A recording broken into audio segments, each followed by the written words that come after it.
বলিউডের সকলেই ভাইজান বলে চেনেন। বলিউডের অভিনেতা সলমান খানের জীবনের অজানা গল্প জানেন। বলিউডের দাবাং বলেই পরিচিত সলমান খান, তিনি প্রায় সবসময় লাইমলাইটে থাকেন। তাকে চেনেন না এমন মানুষের সংখ্যা নেই বললেই চলে। বলিউড সিনেমায় তিনি অনেক সুন্দর সিনেমা দর্শকদের উপহার দিয়েছেন। 30 বছর সিনেমার সঙ্গে যুক্ত এই অভিনেতা অত্যন্ত কঠোর পরিশ্রম করে নিজেকে ইন্ডাস্ট্রিতে প্রতিষ্ঠিত করেছেন।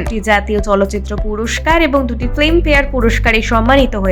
তবে এখানেই শেষ নয়, তিনি একজন ভালো গায়ক এবং টেলিভিশন উপস্থাপক। তার অভিনয়ে আত্মবিশ্বাস, ব্যক্তিত্ব সকলের হৃদয়কে নাড়িয়ে দেয়। বিয়ে করেননি অভিনেতা, তবে এই বলিউড অভিনেতা আজ পর্যন্ত বিয়ে না করলেও শোনা যায় তিনি প্রেম জীবনে ব্যর্থ। অনেক সম্পর্কে জড়ালেও কোনোটাই স্থায়ী হয়নি, তাই তিনি এখন পর্যন্ত বিয়ে করেননি। লেখক হতে চেয়েছিলেন অভিনেতা। সাবান সংগ্রহ করতে পছন্দ করেন তিনি। সাবান তিনি খুবই পছন্দ করেন। ভালো সাঁতারও ছিলেন সলমান। অভিনেতা ছোটবেলা থেকেই একজন ভালো সাঁতারও ছিলেন। এই অভিনেতাকে কারা কারা পছন্দ করে